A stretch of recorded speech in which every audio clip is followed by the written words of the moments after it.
Quick shout out, guys, to our sponsors, Anglesey Family Chiropractic. They're in Coeur d'Alene. They're in Spokane Valley. Dr. Craig Anglesey, I've known this dude for 30 plus years. He's an amazing family man. Awesome chiropractor, will get you feeling great. Go check him out. Hey, I also want to give a shout out to the Threads podcast, Life Unfiltered. Look, listening to this show is like sitting around a campfire with your best friends. The talk is real, the humor is natural, and personal growth is sparked by authenticity. Go check them out. Threads podcast, Life Unfiltered. Mihaela, you're third-degree black belt in karate, 22-time karate world champion, and the current FCFF Bantamweight champion.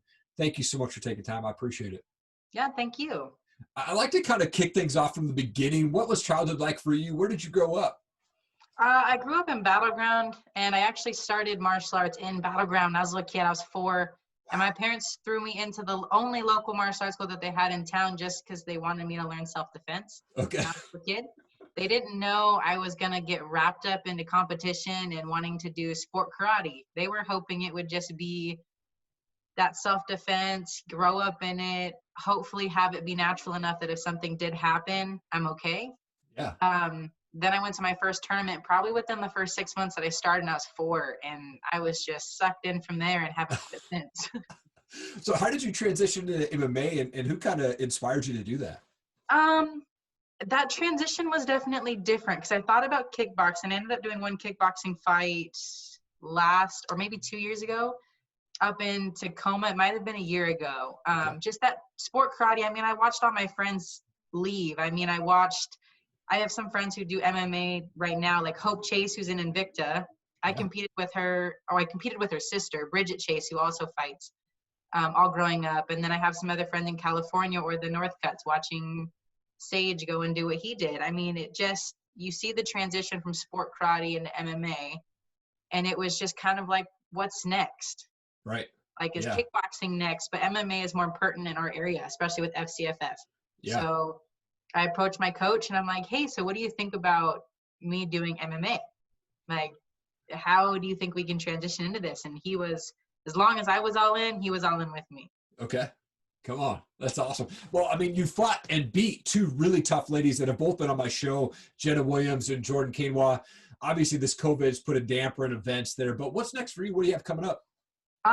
Truthfully, I hope I can get a fight scheduled. I did have one scheduled in May against Kari Hill. We were going to do a super fight and meet in the middle at 130 because she fights at 125. Gotcha. That got pushed to the end of August. And then I don't think they're having that show either. So I'm hoping someone has a fight somewhere because I'm getting really anxious to get back in the octagon. No way. Yeah, gosh, man. I hope to see fights back in live events again soon. That's for sure. Me too. How did you get the nickname the Killer Monkey? So when I was a little kid, my coaches know me for a long time. Okay. He's been in my life since I was a little kid. And he always called me Monkey. When I did sport karate, I truthfully never used to put my hands up, and I'd never block. Okay. And if I did, it was always like right before that punch would happen. So he used to call me the monkey because I would do the same kind of movement. It was always like a zigzag movement before I went in, and I would blitz in sports karate. So he would always say, do the monkey. And when I went to go transition to MMA, that nickname monkey stuck with me all through sport karate. And when we're thinking of nicknames, when I was a little kid, everybody used to say Killer Keller. I got picked on for that, and I used to hate it when I was a little kid, but it blended so well with my first name and my last name, putting in Killer Monkey. And that's just kind of how it went. I love moving around in the ring, the octagon. I didn't get to show it my last fight at all, but that's where that nickname came from. Okay. Gotcha. A big topic in MMA is this whole weight cutting thing. Some say it's bad, some say it's okay. What's that weight cut process like for you? And do you cut much weight for your fights? I typically sit at 145, so I cut about 10 pounds for my fight. Okay. My camp definitely has it dialed in with me. Nice. My coach, Leo, and then my trainer is also my fiance. He does all my weight cuts, all my nutrition. So that is a blessing to have somebody who lives with you, who helps you, and he does keep me on track during that weight cut. We get me as close to weight as possible before the fight. We normally start that weight cut about 8 weeks out, so it's easy on my body. Yeah. So the dehydration process never has to be difficult or hard on me. But normally I end up at about 137 a couple days before my fight. So all I have to do is dehydrate a little bit, not eat that day. And weight cuts are pretty easy. You go through that weird switch of kind of being miserable because you're dehydrating, and then all of a sudden I'm really hyper, really peppy, like the day of, because I'm excited. Yeah. But I'm definitely blessed to have a great team and to have my trainer know exactly what foods I can and cannot eat. In regards to, like, I don't eat beef or steak or anything. Okay. It does bloat me as a fighter. So during weight cuts, I mean, I can't afford to even risk gaining some water weight. So it's all about plant-based diet. So it's all about fish and turkey. And I mean, it's dialed into a science with that. Oh, that's awesome. You know, a lot of people who don't know about MMA, they think that fighters, they can only just fight. You, on the other hand, you actually have a degree, a bachelor's degree from Portland State University. What's your degree in? And when this MMA thing is all over, what do you want to do? So my degree, my parents always told me, you know, you got to have a plan B. Okay. Fighting's not always going to last forever because it could end tomorrow. I mean, you can have a fight and all of a sudden, I mean, you can have an injury that just stops your fighting career. Yeah. I got a degree in human resource management. I do work for my coach. Okay. He owns a veterinarian hospital with his wife. I'm extremely blessed to have the opportunity to be able to work here and train because my plan B is here. So if something ever happens in fighting, home is always here. Yeah. Which is the best opportunity. And I got that degree just because I was almost done by the time I chose to pursue fighting as it was. I mean, there was just, you got to finish what you started. And I wasn't going to go 3 years through college and be like, okay, I'm done. It had to be finished for me to really pursue fighting and know that this is what I wanted.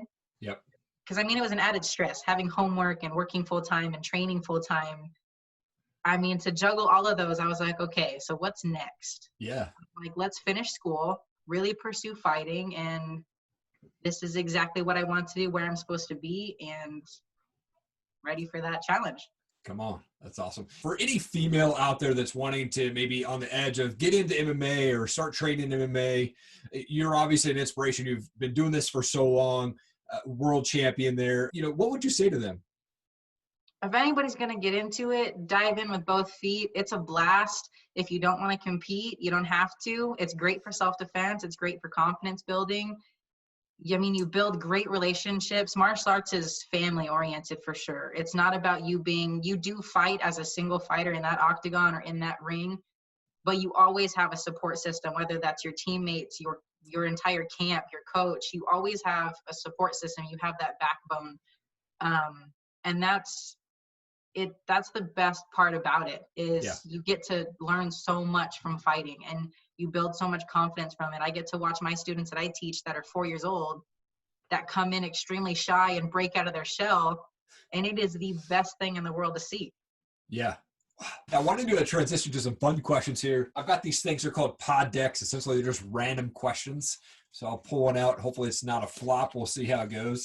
What's the funniest or most disappointing or weirdest text that you've ever received? I don't know. My friends say some pretty weird stuff. Okay. I've gotten a text from my little cousin not too long ago because she was cleaning up something.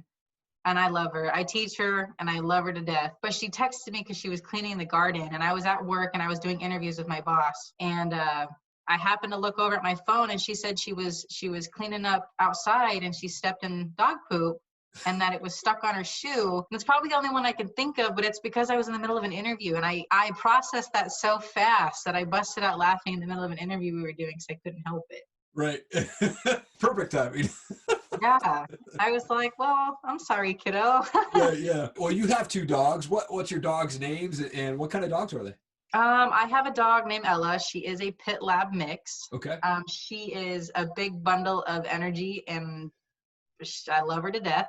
And then we recently adopted a border collie German shepherd mix. 2 Christmases ago, we adopted him for my fiance for Christmas. Okay.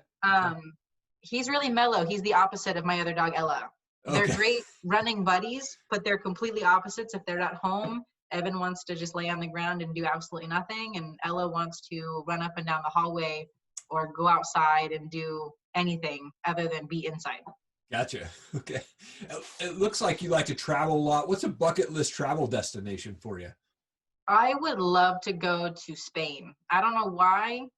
It just looks like a beautiful area. I appreciate the food, everything about it. And I would love to go to the Philippines. I don't know if that one ever would happen. Okay. But I am Filipino. So I would love to go and really see some parts of the culture that I've gotten to grow up with, but never get to experience because it's always been Americanized, obviously. Sure. But I would love to go to Spain and go to the Philippines. Those are the two places internationally I would just love to go. Nice. Last question for you. What's a favorite type of music, or do you have a favorite band that you like to listen to? I truthfully listen to a lot of different types of music. It just kind of depends on what I'm doing. If I'm listening, like if I'm going to go train, I like having a rhythm that I can train to. Yeah. So typically anything fast paced, even if it's rock or anything, I would prefer to listen to those. But I do listen to country music and worship music all at the same time. So any type of music, as long as it's got a beat and whatever I'm feeling it that fits that, then we're good to go. Yeah. I also wanted to give you an opportunity to give a shout out to teammates, coaches, sponsors, anything like that. The camera's all yours. Yeah, I just wanted to give a shout out to my head coach, Leo Hoft, as well as my trainer and my nutritionist, which is my fiance, Taylor. And then I also have my jiu-jitsu coach that I have, Johnny, and my wrestling one, which is Isaiah. And then I'm also a sponsored athlete by Hunger Driven, which is a great company. It's to stay humble, stay driven. And also I'm a FNX, best pre-workout I've ever had, best protein I've ever had. Such an honor to have you on my show today. Thank you so much for taking the time. This was amazing. Looking forward to seeing you back in the cage and defending that belt and continuing success in the MMA side of things. Thank you again. Really appreciate it. Yeah, thank you for having me on your show. I really appreciate it. What's going on, guys? Thank you so much for watching this video today. I really appreciate it. If you could go and share this everywhere you can, leave us a review, leave us a rating. We would really appreciate it. That helps us get the word spread out about our podcast and about our show, and we can bring you amazing stories of the people that we bring on for the Bearded Biz and the Top Rated MMA show. Thank you again. Have an awesome day.